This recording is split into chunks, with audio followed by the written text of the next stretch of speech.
Hi viewers, welcome to our channel. ప్రస్తుతం అంతా ఉన్నారు ప్రముఖ హైకోర్టు అడ్వకేట్ అలాగే పొలిటికల్ అనలిస్ట్ హనుమత్ ప్రసాద్ గారు. నమస్తే సార్. సార్, ఈరోజు ఉదయం నుంచి చూసుకుంటే తెల్లవారుజామునే ఒక షాకింగ్ ఇష్యూ అనుకోవాలి. వైజాగ్లో సింహాచలం అప్పన్న దేవాలయానికి సంబంధించి గోడ కూలి క్యూ లైన్లో నుంచి ఉన్నటువంటి భక్తులు 300 రూపాయల టికెట్ కొనుక్కొని దాంట్లో ఆ లైన్లో నుంచి ఉన్నటువంటి భక్తులు ఆ గోడ కూలి చనిపోవడం జరిగిన సంఘటన రాష్ట్రంలో ఒక దురదృష్టమైన సంఘటన అని చెప్పుకోవాలి. దేవాలయాలకి సంబంధించి వరుస ఘటనలు జరుగుతున్నప్పటికీ కూడా అయినా ఎక్కడ ఒకటి ఏదో ఒకటి జరుగుతూనే ఉంది. దాని మీద సరి అయినటువంటి ప్రణాళిక కానీ లేదంటే కమిటీలు కానీ అన్ని రివ్యూలు కమిటీలు చేస్తున్నామని చెప్పి మాటలకైతే చెప్తున్నారు. కానీ అవి చేతుల్లో కనిపించట్లేదు. ఇటువంటి ఘటనలు కంటిన్యూగా జరుగుతుంటే అసలు ఏం చెప్తారు సార్ ఈ ఘటనకు సంబంధించి? ఇది చాలా ఘోరమైనటువంటి దుర్ఘటన. భక్తులు చనిపోవడం అనేది చిన్న విషయం కాదు. అందులో ఆలయ పరిసర ప్రాంతాలు అది ఇటువంటి పర్వదేనన్న చందనోత్సవం ఉన్నాడు చనిపోవడం అన్నది చాలా బాధాకరం. రెండోది మరి దీన్ని ఎలా డీల్ చేస్తారు? సంప్రోక్షణ అవి చేయాల్సిన సమయం మామూలుగా ఆలయ పరిసర ప్రాంతాల్లో ఏదైనా జరిగినా చేయాలి. మరి ఇప్పుడు ఇటువంటి పరిస్థితుల్లో భక్తుల్ని వెళ్ళి క్యూ ఆపడమే కష్టంగా ఉంటుంది. సో అలా కంటిన్యూ చేస్తారు, మరి తప్పదు. ఇంతమంది భక్తుల్ని ఎలా కంట్రోల్ చేస్తారు? సో దీనికి కొంచెం ప్రభుత్వం బాధ్యత వహించాలి. ఎందుకంటే ఇలాంటి సంఘటనలు ఏమన్నా జరగవు. ఫస్ట్ ఏంటంటే ఎక్కడైనా ఆ ప్రాంతంలో కానీ ఆలయ పరిసర ప్రాంతాల్లో కానీ ఏదైనా ఎవరైనా చనిపోతే ఆ రోజు ఆలయాన్ని మూసేస్తారు, మూసేసి సంప్రోక్షణ అవి చేస్తారు. అందువల్ల ఇలాంటి పర్వదినాలకు వచ్చేటప్పటికి కొంచెం ముందు జాగ్రత్త చర్యగా ప్రభుత్వం 1-2 సార్లు ఇలాంటి సంఘటనలు జరగకుండా. ఎందుకంటే జరిగితే పోయిన ప్రాణం తీసుకురాలేము. వాళ్ళ కుటుంబాలు చాలా బాధల్లో ఉంటాయి, రోదనలో ఉంటాయి. ప్లస్ ఏంటంటే ఆలయానికి కొంత అపచారం అనేది జరుగుతుంది. సో ఇలాంటి పరిస్థితుల్ని కొంత పర్టికులర్గా కానీ గమనించుకుని శ్రద్ధ తీసుకుంటే, దురదృష్టం ఏంటంటే ఏ రాష్ట్ర ప్రభుత్వం అయినా సరే దేవాలయాల మీద వచ్చేటువంటి ఆదాయం గురించే ఆలోచిస్తుంది తప్ప దేవాలయాన్ని ఏ రకంగా అభివృద్ధి చేయకూడదు, అభివృద్ధి చేయాలి అన్నటువంటి విషయం మీద దృష్టి సారించట్లేదు.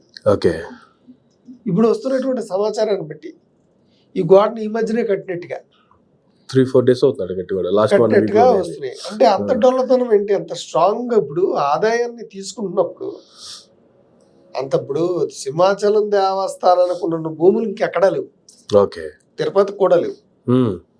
క్యాష్ రూపంలో తిరుపతికి ఉంటుంది తప్ప ఆస్తుల రూపంలో అయితే రూపంలో సింహాచలం దేవస్థానానికి. మరి అలాంటిది ఎంత చీప్ గా ఒక 100 మంది 200 మందిని కాయలేనటువంటి గోడను కడితే దాని ప్రభావం ఎలా ఉంటది? దీనిలోనే కూటమిలోనే భిన్నప్రాయాలు ఉన్నాయి. మిగతా వాళ్ళు ఎవరన్నా భారీ వర్షాల కారణంగా కూలిపోయింది అనేటువంటి కామెంట్లు చేస్తున్నారు. ఈవెన్ చంద్రబాబు నాయుడు గారు కూడా అదే ట్వీట్ చేశారు. ఇప్పుడు రైట్ అండి, భారీ వర్షాల కారణంగా 100 సంవత్సరాలు నిలబడుతున్నాయి. అంటే భారీ వర్షం ఏంటి, మామూలు వర్షానికి కూడా కూలిపోయి ఇల్లు కూడా ఉన్నాయి. అంటే దొల్లతనంతో కడితే భారీ వర్షం కాదు, చిన్న వర్షాలు కూడా కొట్టుకుపోయిన ఇల్లు ఉన్నాయి. భారీ వర్షాలు కొంచెం స్ట్రాంగ్ గా కట్టిన ఇల్లు కూడా నిలబడి ఉన్నాయి.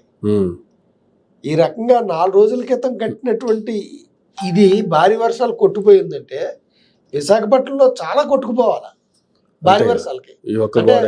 ఒక 20 సంవత్సరాల క్రితం కట్టినవి, 30 సంవత్సరాల క్రితం కట్టినవి కొట్టుకుపోవాలి. అవన్నీ కొట్టుకుపోయా లేవు కదా. మరి వైజాగ్ లో ఎందుకు కొట్టుకుపోయింది? 4 రోజుల క్రితం కట్టింది. 4 రోజుల క్రితం కట్టింది స్ట్రాంగ్ లేదు. లేదా పోనీ సందర్భోత్సవం అయిపోయి కట్టించుకుంటే బాగుండేది. ఆ గోడను అలా వదిలేసి ఉన్న ఎవడో చుట్టుపక్కల వెళ్ళేవాళ్ళు కాదు.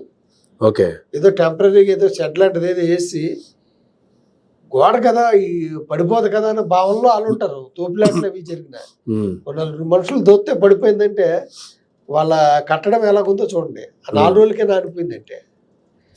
సో ప్రభుత్వం ఏంటంటే ఏదో తప్పించుకోవడానికి ఏదో మాట్లాడుతుంది తప్ప ప్రజల ఆగ్రహానికి దేవుడి దగ్గర నిజాన్ని ఒప్పుకోవాలి. ఎందుకంటే ఈ విషయాన్ని చంద్రబాబు నాయుడు గారు ఇలా ట్వీట్ చేసినప్పటికీ కూడా అఫ్ కోర్స్ వాళ్ళు కవర్ చేసుకోవాలి కాబట్టి ఆ రకంగా ట్వీట్ చేయడం తప్పలేదు. జనసేన నేత ఒక ఆయన ట్వీట్ చేసి మళ్ళీ తర్వాత డిలీట్ చేశాడు. ఆయన ఏం చేశాడంటే ఒక 10 days ముందు నుంచి చెప్తున్నాడట సందీప్. 10 days ముందు నుంచి కూడా ఆయన పదే చెప్తున్నాడట ఈవోకి, కొంచెం ఇలా చూడండి అలా చూడండి, కొంచెం కట్టుదిట్టమైన చర్యలు తీసుకోండి. కానీ అసలు ఏ రకంగానూ కూడా పట్టించుకోలేదట. ఇది కేవలం అధికారుల నిర్లక్ష్యమే, దాకారణంగానే జరిగింది అని పెట్టారు. మరి తర్వాత డాక్టర్ సందీప్ పంచకర్ల జనసేన నేత ఆయన వైజాగ్ సంబంధించి సింహాద్రి అప్పన్న చందనోత్సవంలో అపశృతి, గోడ కూలి 7 మంది భక్తుల మృతి, పదుల సంఖ్యలో క్షతగాత్రులు, లక్షలాది భక్తులు తరలివచ్చే అవకాశం ఉండడంతో గోడల పటిష్టత, రక్షణా చర్యల ముందస్తు జాగ్రత్తపై జనసేన పార్టీ తరపున ఎంత కోరినా కనీసం స్పందించని ఆలయ ఇన్ఛార్జ్ ఈవో సుబ్బారావు. మృతుల కుటుంబాలకు నా ప్రగాఢ సానుభూతి, క్షతగాత్రులకు మెరుగైన వైద్యం అందించాలని కోరడం జరుగుతుంది. ఇది పెట్టిన కాసేపటికే ఈ ట్వీట్ డిలీట్ చేయటం కూడా జరిగింది మళ్ళీ. ఎస్ అంటే దానికి ఏంటంటే మనమే విమర్శించుకుంటే ఎలాగా మిగతా వాళ్ళకి ఛాన్స్ ఇచ్చినట్టుగా ఉంటుంది అని చెప్పి ఎవరు అటు సైడ్ నుంచి ప్రెజర్ ఇవ్వడం వల్ల ఆయన డిలీట్ చేశాడు. అంటే ముందు వాస్తవాన్ని వాస్తవం కింద మాట్లాడారు. సో తర్వాత పరిస్థితి ఈ రకంగా వచ్చింది. సో దాంతో వాళ్ళు మాట్లాడిన దాని ప్రకారం అర్థమైంది, గోడల పటిష్టత గురించి ఆయన చెప్తూ ఉన్నాడు. వర్షాలు రావడం వల్ల నానిపోయిందని ఈయన చెప్తూ ఉన్నారు చంద్రబాబు నాయుడు గారు. మరి గోడలు డొల్లతనంగా ఉన్నాయి, అందులో కమిషన్లు కక్కుర్తులు ఇవన్నీ కూడా జరిగాయి. అందువల్లే ఇసుక ఎక్కువ వేసి కట్టించారు సిమెంట్ బదులుగా. మరి అందువల్ల కదా అలా జరిగింది. ఇప్పుడు నేనేనది కాదు, గోడల పటిష్టత అంటే ఏంటి, పటిష్టమైన గోడలు కట్టలేదంటే అది. సో ఏదైనా పోయిన ప్రాణం తిరిగి రాదు. మళ్ళీ ఇంకొక అపచారం జరిగినట్టుగా కూడా వార్తలు వస్తున్నాయి. వార్తలు వస్తున్నాయంటే వచ్చేసే కూడా అక్కడ దేవాలయాల్లోని అన్యమతస్తుల్ని పెంచకూడదు జనరల్గా. దానికి కారణం ఏంటంటే వాళ్ళ ఆచారాలు వాళ్ళ సంప్రదాయాలు వేరు, వీళ్ళ ఆచారాలు వీళ్ళ సంప్రదాయాలు వేరు. ఇక్కడ ఆలయానికి ఆగమ పద్ధతులు వచ్చినప్పుడు ఎక్కడైనా చనిపోతే 11 రోజులు మైలు పట్టి వాళ్ళు మిగతా కార్యక్రమాలు కానీ చేయరు. కానీ మిగతా కొన్ని వాటిల్లో అంత ఇదే ఉండదు. ఆ రోజు కార్యక్రమం అయిపోతే మళ్ళీ మిగతా చేయడమే, పనులు చేసుకోవడమే. ఇలాగా ఒక మృత శౌచంతో ఉన్నటువంటి ఒక వ్యక్తి, అంటే ఆలయానికి సంబంధించిన ఒక ఉద్యోగి, అతను అక్కడ వాళ్ళ ఇంట్లో మైలుతోటే అతను గుళ్ళోకి వచ్చి విధులు నిర్వహిస్తున్నాడు అన్నటువంటి విషయం బయటకు వచ్చింది. ఈ అపచారాలన్నీ కూడా బెడిసికొడతాయండి. సో ఇవన్నీ కూడా కారణాలు. దీనివల్ల త్వరలో ఏమన్నా జరగనుందా రాష్ట్ర భవిష్యత్తుకి? ఇప్పుడు భగవంతుడు ఉన్నాడు అని నమ్మితే, ఆయనకి ఆగ్రహం కలిగితే, భగవంతుడు ఎవడైనా అవనండి ఉన్నాడని నమ్మితే, నమ్మనోడికి ఏ గొడవ లేదు. అక్కడ అపచారం జరిగితే దాని తాలూకు సీరియస్నెస్ని అనుభవించాల్సి ఉంటుంది. కానీ అంటే వరుస ఘటనలు జరుగుతున్నప్పటికీ కూడా ఇటువంటి కొత్త ఇష్యూస్ వస్తున్నప్పుడు వీటిని చాలా జాగ్రత్తగా పటిష్టంగా తీసుకోవాల్సినటువంటి గవర్నమెంట్ కావచ్చు, లేదంటే ఆలయ భద్రతకు సంబంధించినటువంటి కమిటీ కావచ్చు, ఈవో కావచ్చు, ఎందుకు ఎక్కడికక్కడ ఇటువంటి అభద్రతా చర్యలే బయటపడుతూ ఉన్నాయి. తిరుమల దగ్గర నుంచి చూసుకుంటే ఈరోజు సింహాచలం వరకు, మొన్న శ్రీకాకుళంలో నక్షత్ర తాబేళ్లు చనిపోతున్న వాటిని పట్టించుకునేటువంటి పరిస్థితి లేదు. కేవలం అండి దేవాలయాల్ని ఆదాయం వచ్చే సంపద కింద మాత్రమే భావిస్తారు, దాని బాగోగులు పట్టించుకుంటారు. ఫస్ట్ అంటే దేవుడు పేరు చెప్పి వ్యాపారం చేయడం. అంటే దేవుడు ఉన్నాడో లేడో, ఆయన ఉంటే మాట్లాడతాడా, ఏమైనా ప్రశ్నిస్తాడా మనల్ని? ఎవడో ప్రశ్నించలేడు కదా. అందులో పనిచేసే ఉద్యోగం ఉంటాడు, పైకి వచ్చి అలా కాదు సార్, ఇలా కాదు సార్, ఇలా చేయండి అని చెప్పలేడు కదా. సో అందువల్ల ఏంటంటే వచ్చి ఆదాయం ఉంది, ఆదాయం కావాలి కాబట్టి అక్కడ అంగు చేయాలి, దాని డబ్బు తీసుకోవాలి, దాని బాగోగులకు వచ్చేసరికి ఏముండదు. ఇప్పుడు దాన్ని ఖర్చు పెట్టవలసి వచ్చినప్పుడు, కమిషన్లకి గట్ట కావాల్సి వచ్చినప్పుడు ఇంత గోడలు కట్టు, అంత గోడలు కట్టు, ఆ టెంట్లేసు, అక్కడ కాటేజీలు నిర్మించే ఉంటారు. దానికి ఒక 10 కోట్లతో 100 కోట్ల కింద చూపెట్టుకోవడం, 90 కోట్లు జోబుల్లోకి వెళ్తే 10 కోట్లు దానికి వెళ్తాయి, అది కూడా డొల్లా. అందులో కొంత కాంట్రాక్టులు కమిషన్లో.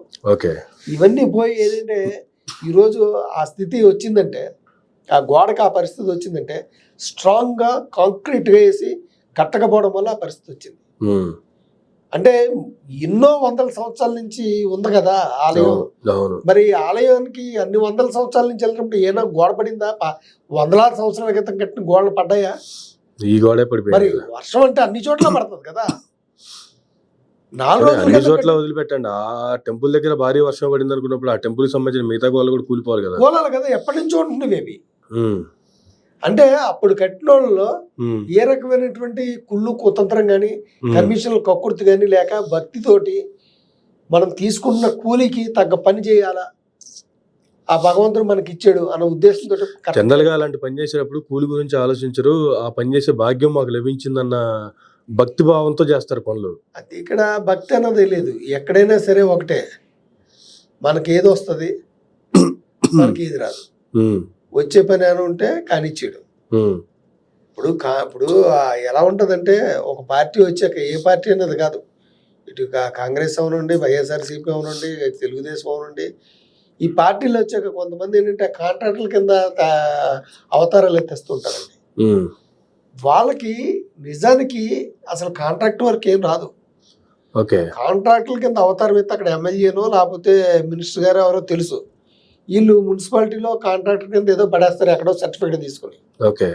కాంట్రాక్టర్ కింద పడేస్తే ఇప్పుడు నేను పడేసాను కాంట్రాక్టర్ కింద, నాకు ఎవడో మినిస్టర్ తెలుసు, రేపు పొద్దున్న ఏదైనా పలానా అక్కడ సరుకు ఉంది, రోడ్ వేయాలా, ఉమ్, ఆ 80 ఫీట్ రోడ్ వేయాలి, ఉమ్, ఒక 20 కిలోమీటర్లు అన్నారు అనుకోండి, ముందు చిన్నదాంతో అనమాట, ఉమ్, 20 కిలోమీటర్లకి అది మాకు ఇవ్వడం. కాంట్రాక్టర్గా అవతారం ఎత్తాను కదా, నాకు ఇవ్వడం నాకు తెలీదు. నేనేమంటే మీలాంటి వాడిని పట్టుకుని సబ్ కాంట్రాక్టర్కి ఇచ్చేస్తాను. ఉమ్, ఇప్పుడు నాకు 100 రూపాయలు ఇచ్చారు, ఒక మీటర్కి 100 రూపాయలకి వేస్తాను అనుకుందాం. ఉమ్, ఇప్పుడు నేనేం చేస్తాను, 100 రూపాయలు మీకు ఏమంటాను, మీరు ఏమైనా ఎంతకి వేస్తారంటాను, 50కి వేస్తారా 60కి వేస్తారని, ఎవడైతే 60 రూపాయలకి వేస్తానో అతనికి ఇచ్చేస్తాను. ఓకే. వాడికి ఏం మిగులుతుంది, ఆ ఇసుక తప్ప ఇంకేం ఉండదు. ఉమ్, సిమెంట్ ఎంత, ఇసుక ఎంత వేసేయడం, కట్టేయడం. ఉమ్, సో అలా అంటే గుళ్ళు కూలిపోతున్నాయి, బ్రిడ్జీలు కూలిపోతున్నాయి, గోళ్ళకేముంది పెద్ద పెద్ద బ్రిడ్జీలో కూలిపోతున్నాయి. ఉమ్, అంటే నైపుణ్యత లేని వర్కర్స్, ఉమ్, కమిషన్లు కక్కుడు పడినటువంటి యంత్రాంగం ఏం చేస్తుందంటే, ఎవడైతే మనకి ఎక్కువ కమిషన్ ఇస్తాడో వాళ్ళకే కాంట్రాక్ట్ అట్ట చెప్పడం. సార్. ఇలాంటి పరిస్థితులు ఉన్నాయి, ఉమ్, దేశవ్యాప్తంగా కూడా ఉన్నాయి. మరి పాలకులు సరిదిద్దుకుంటేనే తప్ప, లేకపోతే అడపాదడప ఇవి జరుగుతూనే ఉంటాయి. అంటే ఎక్కడ ఇటువంటి సంఘటనలు సంభవించినప్పుడు, అంటే సంఘటనలు సంభవించటం అనేది మన అజాగ్రత్త వల్ల ఈ పక్కన పెడితే, పొరపాటు జరిగిన తర్వాత నెక్స్ట్ టైం అయినా దాన్ని సెట్ చేసుకోవాల్సినటువంటి అధికారులు గతంలో పుష్కరాల్లో చనిపోతే కుంభమేళాలో చనిపోలేదా, చనిపోవడం అనే పెద్ద ఇదే అన్నారు.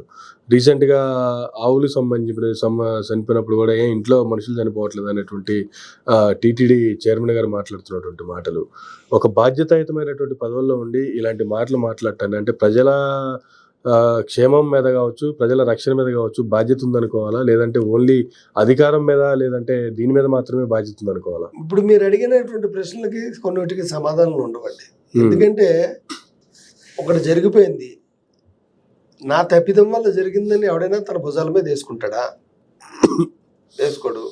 జరిగిపోయిన దాన్ని ఎవరు జరుగుతుందని ఊహించి చేయరు కదా, ఊహించి చేయరు. అట్లీస్ట్ సెకండ్ టైం వేరే చోట జరుగుతున్నప్పుడు ఇటువంటి ఆల్రెడీ ఒక చోట మనకి ఇటువంటి అనుభవం ఎదురైంది కాబట్టి రెండో చోట జాగ్రత్తలు తీసుకోవాల్సిన అవసరం అయితే ప్రభుత్వం మీద ఉండాలి కదా. ఒకటండి, రాజకీయాలు జోక్యం అయిపోవడం వల్ల, ఆలయ వ్యవస్థలో రాజకీయ జోక్యం ఎక్కువైపోవడం వల్ల ఇవి జరుగుతాయి. ఇప్పుడు ఏదైనా వస్తే దానికి తిరిగి ఏమంటారు, ఈవోను బలి చేస్తారు, ఈవో సరిగ్గా చేయలేదంటారు. ఇప్పుడు ఈవో కాంట్రాక్టులకు ఇస్తే ఆ కాంట్రాక్టులకు ఇచ్చినట్టుగా ఇది ఉంటుంది తప్ప, ఏ రాజకీయ నాయకుడు చెప్పిన దాని మీద పలానా వాళ్ళకి ఇమ్మని సిఫారసు చేస్తే వాళ్ళకి ఇవ్వడమే అతని పాత్ర. ఇప్పుడు డైరెక్ట్గా ఏంటంటే వాళ్ళకి అప్పచెప్పడం వరకే, వాళ్ళు చేసేది ఇవి ఉండవు. ఏమైనా తేడా వస్తే నువ్వు ఎందుకు ఇచ్చే ఉంటారు, ఇతను అప్పు చెప్పినట్టుగా ఉంటుంది, ఇండైరెక్ట్గా ఇతను అప్పు చెప్పినట్టుగా ఉంటుంది. సో ఏం చేస్తారు, దాని మీద ప్రభుత్వం ఇలా చేసింది, ప్రభుత్వమే ఏర్పాటు చేసుకుంది, ఇందులో మా పాత్ర లేదు అని చెప్పి బాటంగా చెప్పలేడు కదా ఒక ఉద్యోగం అయ్యుండి, అంతే కదా మాట్లాడటం.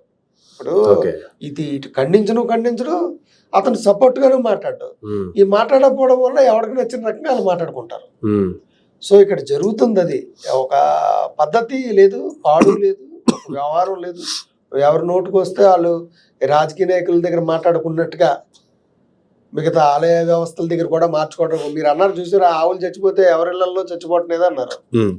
ఇప్పుడు సహజంగా చనిపోవడం వేరు, దానికి సరిగా నేనన్నది కాదు, అది టీటీడీ చైర్మన్ గారే అన్నారు, ఆదరణ లేకపోవడం వల్ల చనిపోవడం వేరు. అంతే రాజకీయాలు కలుషితమైనటువంటి నాయకులు ఆలయ అర్చకుల్లోకి వెళ్తారు. ఎవడు వెళ్తున్నాడు, టీటీడీ బోర్డు చైర్మన్ ఎవరు, లేకపోతే శ్రీశైలం దేవస్థానం బోర్డు చైర్మన్ ఎవరు, మిగతా సింహాచలం దేవస్థానం చైర్మన్ ఎవరు, వీళ్ళందరూ కూడా రాజకీయాల నుంచి వచ్చిన వాళ్ళే కదా, ఓకే. రాజకీయాల నుంచి వచ్చిన వాళ్ళే కదా. సో రాజకీయ నాయకుల పాత్ర ఎలాగుందంటే, రాజకీయ నాయకులు రాజకీయాల్లోకి ఎందుకు వస్తారు, పైకి అందరూ చెప్పేసి సామాజిక సేవ కోసం, ఒక్కొక్కడు బలిసిపోతున్నాడు. ఏంటంటే ఎంత అంటే ఎన్ని కోట్లు అంటే తెలీదు. నిజంగా ప్రతి రాజకీయ నాయకుడి దగ్గర ఈ పార్టీ ఆ పార్టీ నాయకుండా ఈడీలు సిబిఐలు కానీ రైడ్లు చేస్తే కొన్ని వేల కోట్లు దొరికేస్తాయి. ఓకే. అంటే తప్పు చేసినాడు తప్పించుకోవడానికి రాజకీయాల్లోకి వస్తున్నాడు. నిజంగా సమాజ సేవ కోసం కాదు, సమాజ సేవ కోసం అయితే రాజకీయాలు ఎక్కర్లేదు. ఓకే. ఇప్పుడు చట్టం మీద అవగాహన ఉండేవాళ్ళు చట్టసభల్లో ఉండట్లేదు, చట్టం అంటే ఏంటో తెలియని వాళ్ళందరూ చట్టసభల్లో ఉంటున్నారు. దానివల్ల ఇలాంటి దుష్పరిణామాలన్నీ కూడా ఈరోజు సింహాచలం దేవస్థానంలో జరిగింది కూడా దాని గురించి మాట్లాడుకున్నాం. రేపు పొద్దున ఏపీలో కోల్పోతే దాని గురించి కూడా మాట్లాడుకుంటాం. సేమ్ ఇలాంటిదే, ఇలాంటివి చాలా మాట్లాడుకోవాల్సి ఉంటుంది. అంటే ప్రభుత్వంలో చిత్తశుద్ధి కొరబడింది, నైతిక బాధ్యత తీసుకోవట్లేదు. గతంలో ఎలాగుందంటే ఏదైనా తప్పు జరిగితే నైతిక బాధ్యత తీసుకునేవారు. అయ్యో మాది బాధ్యత, ఇంతమంది చనిపోయారు, దానికి మేము రాజీనామా ఇస్తున్నాం అనేటువంటి రాజీనామా ఇచ్చేటువంటి నేతలు ఉండేవారు. ఇప్పుడు మాది కాదని చెప్పి, లేకపోతే మేము ఎంక్వైరీ చేస్తున్నాం అని చెప్పి, ఇంకా ప్రజల నుంచి వ్యతిరేకత వస్తే ఆ కాంట్రాక్టర్కి బిల్లు ఆపేస్తున్నాం అని చెప్పో, లేకపోతే ఈవోని సస్పెండ్ చేసో చేతులు దులుపుకుందాం అనుకుంటున్నారు తప్ప, ఇందులో మనం ఏలు పెట్టి ప్రతి దాంట్లో కూడా గైడెన్స్ ఇవ్వడం, డైరెక్షన్స్ ఇవ్వడం, అన్ని పనులు మన వాళ్ళకే దక్కాలని చూడడం, క్వాలిఫైడ్ లేకపోయినా సరే, అందువల్ల ఇలాంటి పరిణామాలు జరుగుతున్నాయని చెప్పి ఏ రాజకీయ నాయకుడు కూడా బదులు మీద వేసుకోవడం. ఇంకా ప్రజా వ్యతిరేకత ఎక్కువ ఏంటంటే ఈవోను కూడా సస్పెండ్ చేస్తారు. ఈవోనే బాధ్యత అంటారు, ప్రజలు కూడా అంటారు ఈవోనే అంటారు. ఈవో సమాధానం చెప్పట్లేదు, ఈవో సమాధానం చెప్పట్లేదు అంటే సమాధానం ఎందుకు చెప్తాడు, ఎవరైనా చెప్తారు, ఏ మినిస్టర్ మీద చెప్తాడు, ఏముందని చెప్తారు, పలానా మినిస్టర్ గారు చెప్పారు అందువల్ల నేను చేతున్నా నేను చెప్తాడా, వాళ్ళు సమాధానం చెప్తే అయిపోయేది కాదు కదా మళ్ళీ. సో ఏంటంటే పెద్ద స్థాయి వ్యక్తులు ఎప్పుడు తప్పించుకుంటుంటారు, బలయ్యేది ఎప్పుడు పెద్ద స్థాయి వ్యక్తులు. Right sir, thank you sir, thank you very much అండి. ఇదండి రాష్ట్రంలో ఉన్నటువంటి అంశాలకు సంబంధించి హనుమత్ ప్రసాద్ గారి వివరణ. ఇది నాటి మరొక గంటలు మళ్ళీ కలుద్దాం. చూస్తూనే ఉండండి మైరా మీడియా.